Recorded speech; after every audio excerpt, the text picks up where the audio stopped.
কালিৰ যি নিৰ্বাচন, কালি নিৰ্বাচনৰ যি ফলাফল, সেই ফলাফলৰ ওপৰত আজিৰ এই সংবাদমেল আয়োজন কৰিছোঁ।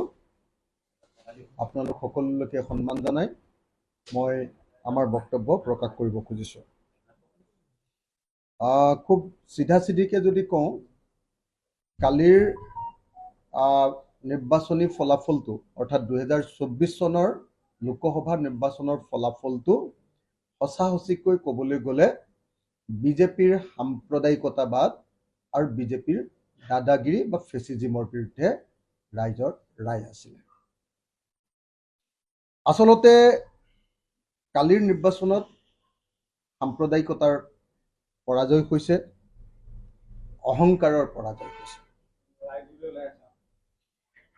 কালিৰ নিৰ্বাচনত ফেচিবাদৰ পৰাজয় হৈছে আৰু মোদী আৰু অসমত হিমন্ত বিশ্ব শৰ্মাৰ অহংকাৰৰ পতন ঘটিছে।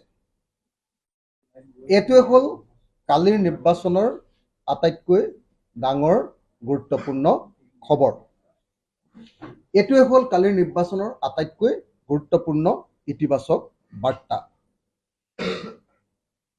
সাম্প্ৰদায়িক ৰাজনীতিৰ পৰা মানুহৰ মনটোক মুক্ত কৰিব পৰাটো যোৱা প্ৰায় 10 বছৰ ধৰি অসমৰ মানুহক, ভাৰতৰ মানুহক সাম্প্ৰদায়িক ৰাজনীতিৰে মোহান্ধ কৰি ৰখা হৈছিলে। আৰু কালিৰ দিনটোৱে প্ৰমাণ কৰিছে যে ভাৰতৰ মানুহ, অসমৰ মানুহ এই সাম্প্ৰদায়িক ৰাজনীতিৰ পৰা মোহমুক্ত হ'বলৈ আৰম্ভ কৰিছে। এইটোৱে হ'ল কালিৰ নিৰ্বাচনৰ আটাইতকৈ ডাঙৰ সফলতা আৰু এইটোৱে হ'ল কালিৰ নিৰ্বাচনৰ আটাইতকৈ ডাঙৰ ইতিবাচক খবৰ।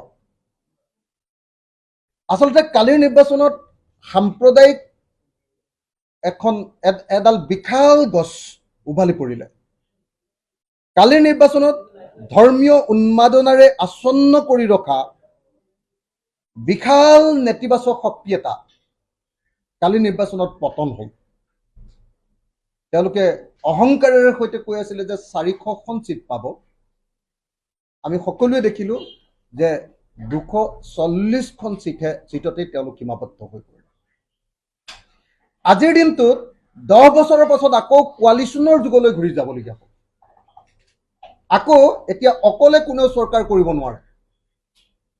মোদীৰ যি একাধিপত্য আছিলে, মোদীৰ যি অহংকাৰ আছিলে, বিজেপিয়ে যি ধৰণে এক দেশ এক শাসন ব্যৱস্থাৰ ফালে লৈ যাব খুজিছিল, বিজেপিয়ে যি ধৰণে আমাৰ দেশৰ সংবিধানখন বদলাই দিব খুজিছিলে, বিজেপিয়ে যি ধৰণে আমাৰ দেশৰ গোটেই শাসন ব্যৱস্থাটোক গণতান্ত্ৰিক ব্যৱস্থাৰ পৰিৱৰ্তে এটা স্বৈৰতান্ত্ৰিক ব্যৱস্থালৈ পৰিণত কৰি দিব খুজিছিলে, কালিৰ নিৰ্বাচনৰ ফলাফলে তাত স্প্ৰীড ব্ৰেকাৰ লগাই দিলে।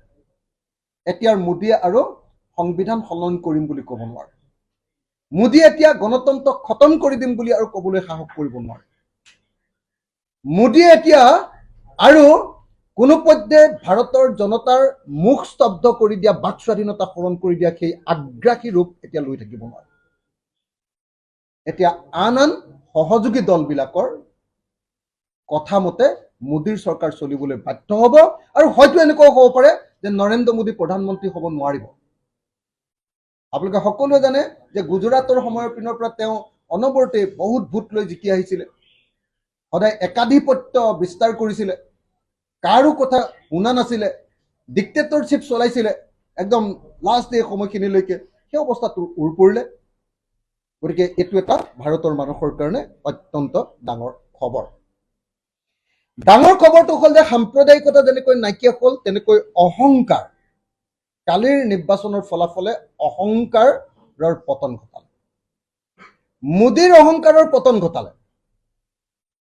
মোদীৰ অহংকাৰৰ পতন ঘটোৱাই নহয়, অসমত হিমন্ত বিশ্ব শৰ্মা আৰু হিমন্ত বিশ্ব শৰ্মাৰ সাংগু পাংগুবিলাকৰ অহংকাৰৰ পতন ঘটালে।